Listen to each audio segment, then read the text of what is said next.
Welcome to Section 420, Talkin Yankees, the podcast. Well, the Yankees suffered their first, I would say, stinging loss of the season. Had an opportunity to sweep the Cleveland Guardians, but unfortunately do drop the final game, again, by a frustrating score of 8-7 after, blowing a 2-run lead in extra innings. Again, would have been a great win for the Yankees, comeback win there.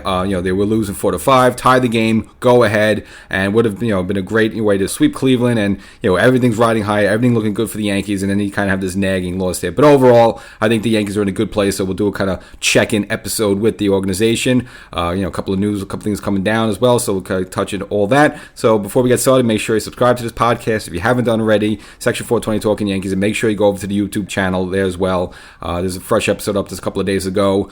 Make sure you get that and get notified there, subscribe there as well. So the Yankees, really riding high. I mean, I know they have this annoying loss against the Cleveland Guardians, but I would say right now, Yankees are sitting pretty overall. I mean, 12-4 record, first place in the AL East. I know you don't look at the standings this early, and that's what I kind of said last season when the Yankees were struggling out of the gate, so I'm not going to, change my theory on that, but it is a good litmus test to see this team is in a very good place overall right now.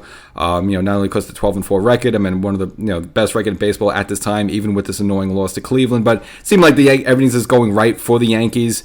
Even the game before this annoying loss, the Yankees have a doubleheader, sweep both games there with two pitchers, Clark Schmidt and calling up Cody Petit, and getting good performances by both to kind of sweep the day-night doubleheader. Again, this would have been the cherry on top, but overall, it's just kind of a bit of a nagging loss. I don't think it lingers for the Yankees. I don't think it changes anything. I think they just roll right along here. Again, it would just been cool, but other than that, it looks like the Yankees are in a very good place overall, and, kind of the way they swept the day-night doubleheader in Cleveland kind of brings it back a little bit to 1996. Again, I'm not going to say there's a championship team or anything like that, but there was a day-night doubleheader in Cleveland. I remember the Yankees started both Ramiro Mendoza and Brian Bollringer. I think Mendoza got the nightcap and Brian Bollringer got the first game there, but nevertheless, it was just a good moment at the time because Cleveland, they were seen as one of the favorites in the American League East. Again, people weren't sure about the 96 Yankees yet at that point, and you have two unknown pitchers, Brian Bollringer and Ramiro Mendoza, both going there, throw good games, and the Yankees sweep the day-night doubleheader. And it's kind of reminded me of that a little bit when Yankees threw out there Clark Schmidt as well as Cody Petit, and Cody Petit gives you 6 shutout innings. This shows you how everything's pretty much going good for the Yankees. Soto hits a 3-run home run. In the first game, the Yankees had a 3-0 lead.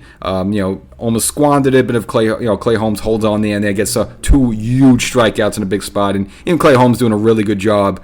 So overall, he kind of makes you sweat a little bit just because he'll walk a guy here a little bit, he'll make you sweat a little bit. But right now, you can't complain. In 8 games, his ERA 0.0. I mean, he hasn't given up an earned run yet, so everything's just going well for the Yankees. You just have this. I would say again, this was probably the first annoying loss of the season. Again, the Yankees have had a couple losses so far. You can count them on half your hand because you had the home opener against Toronto, where it's just the Yankees were kind of shut down by Kikuchi, and the offense was a little flat. All right, you lose 3-0, fine, whatever, not a big deal. The Yankees lost one of the games there in Arizona. It was a game just Nestor Cortes didn't have it. He's got knocked around a little bit. Lose the finale there against the Marlins. Okay, fine, whatever. And then, of course, they have this game. So actually, let's correct that. So the Yankees now, 12-5 at this point. But this was the more annoying loss of all of them because the other ones were just the Yankees just flat out lost the game. This was one you hate when you have a good comeback. You come back, you take the lead, and then you blow a 2-run lead there in extra innings there. So I would say this was the first annoying loss of the season, but it wasn't a terrible loss. I think that just because the fact the team's in a good place right now, so I think they can just move past this and keep rolling along there. And you just look how things are going well for this team, and really right now, Judge hasn't hit. I know he cracked a 3-run home run in this finale game here, but you look up, he's only hitting about 207. Gleyber Torres only hit about 205, and he got to the point where, if you want to go back to the most recent YouTube episode, I said at some point you might see Boone make the switch, put Anthony Volpe as leadoff. Well, Boone did it a little bit sooner than I thought, mainly because, again, Gleyber Torres hasn't been hitting. He's hitting about 205 right now, and Volpe has been tearing the cover off the ball really since the start of spring till now. And so Boone had made the switch a little early. I didn't think he'd make it this early, but Boone has done that, and it seemed Volpe really hasn't missed a beat. And in this game, you want to take away any little bit of moral victories. You had Cabrera on first base, and Volpe Volpe against Emmanuel Clase, again, one of the best closers in baseball, hits an RBI double to score Cabrera to tie the game at that point, put the game at least in extra innings. And the Yankees, had themselves a good top of the 10th there with bases loaded with Rizzo. Took a 7-5 lead there. And you kind of know it was going to bite the Yankees in the backside. So you had second and third with Verdugo up. And Verdugo hits a ground ball to first base, and they kind of throw home, get the runner at home, and then throw first base to get Verdugo out. And you kind of knew right there, even though the Yankees were up 7-5, you still take it that they left runs on the table there, and you just feel, you know what, you had a bad feeling that they really should have put up like a 3 or 4 spot in the inning. They only scored 2. They should have scored more. That somehow, some way, that was going to come back and bite the Yankees, and it ended up doing so. Now, I blame Boone slightly a little bit for this game. Now, Clay Holmes, he did come out in the bottom of the 9th there. We walked one runner, but he didn't sweat there, and he got out of the inning with like 10 or 11 pitches. I thought with the lead, Boone would keep Clay Holmes in, and I think he should have kept him in there. Now, again, I understand maybe he's the closer. You don't want to go multiple innings on him. I get that right here, but Clay Holmes looked overall, he looked fine. Had a couple of strikeouts. Again, he looked pretty sharp, even though he had the one walk. Overall, he did look sharp. I would have kept him in there to finish the game out. Instead, Boone went with Caleb Ferguson. And now this is really technically the second game Ferguson has lost for the Yankees. Want to look at it? If you want to go back to the home opener, it was 0-0 in the top of the 7th when Ferguson gave up the go-ahead home run to Toronto. Toronto at that point took a 1-0 lead, and then they would score a couple more runs later on against Birdie and Santana. But really, it was Ferguson that gave up that first run. And in this game, Ferguson just had nothing. I mean, even the balls that were hit hard on the ground for outs were hit hard. And you always got to blame the Yankee defense a little bit sloppy. There were a couple of double plays that should have been turned that weren't turned. Volpe bobbled the ball a little bit. And then there was also a key part in this game in the bottom of the 10th where they had Gleyber Torres playing in perfectly to nail the runner at third. He did catch the ball initially, but he missed bobbled a little bit. And then that momentarily bobbled allowed Naylor to score from third base, which would tie the game at that point. And then Cleveland would go ahead on a sacrifice fly to right field, which at that point was no doubt about it. But really, it was more Ferguson. Even before that, gave a big double off the wall. They almost was a 3-run home run to end the game there. So at that point, you just kind of knew the Yankees were finished. So again, I think that was really the mistake in this game was Boone going to Ferguson. I think he should have stuck with Clay Holmes. But again, overall, you just look at it was just almost a game like it seemed like the Yankees gave to Cleveland. It's like, all right, I'm almost feeling sorry for them because even the first game where it was ended up in 3-2, it just seemed like the Yankees were in control the whole way. The second game, the Yankees just had an 8-0 lead and just rolled along and ended up in an 8-2 score. So it was like a throwaway game a little bit. Again, the last game on the road there, again, it would have been nice to get the full sweep there. And Cleveland's a pretty good team as well. They're leading there in the Central, so to get a sweep against them, again, would have been nice. But again, they ended up calling up this last game. But I just think it was just a couple of different circumstances. I just think it was the fact that Boone didn't stick with Clay Holmes.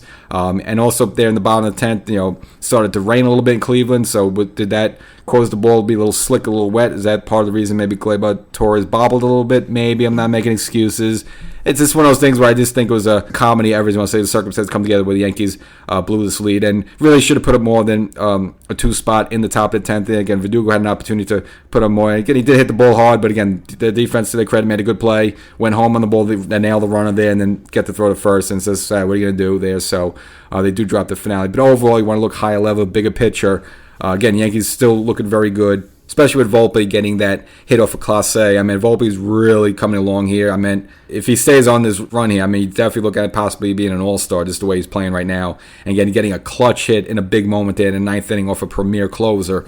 I mean, I don't think Volpe's getting that hit a year ago. So it just shows how much he's mature. And if he's a real weapon as he is right now, this is all good news for the Yankees. And this is all being done right now with no Garrett Cole. As we know, they lost Loizaga, mentioned before, partially torn a UCL there, but they're still getting all these wins. They're still, and you're still not really getting a great, Aaron Judge just yet. Maybe the trade-off that's Giancarlo Stanton overall has been, really good for the Yankees. So maybe that's the trade-off of Judge not being as great right now.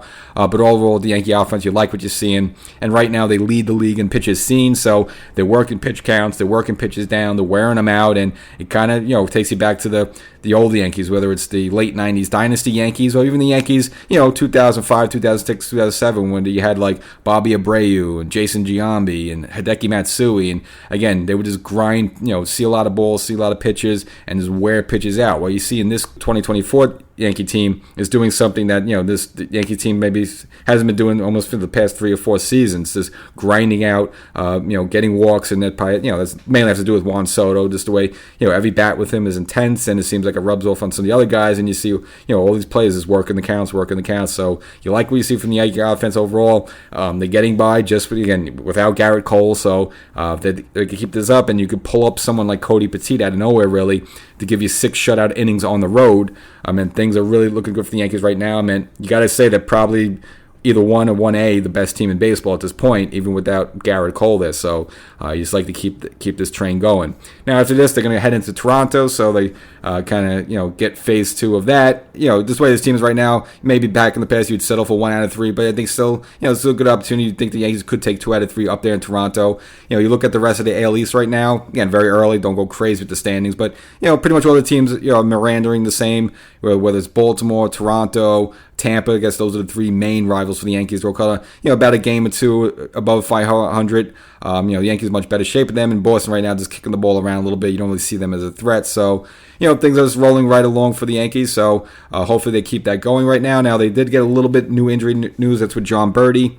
Looks like he's going to be down a little bit, but nothing significant there. And Oswaldo Cabrera, and he had a home run in the second game of this Cleveland series. So, if he gets a little bit more playing time at third base, that's fine with the Yankees. Again, he's hitting well. So that's the episode right now. A little bit of a check-in episode. Yankees riding high.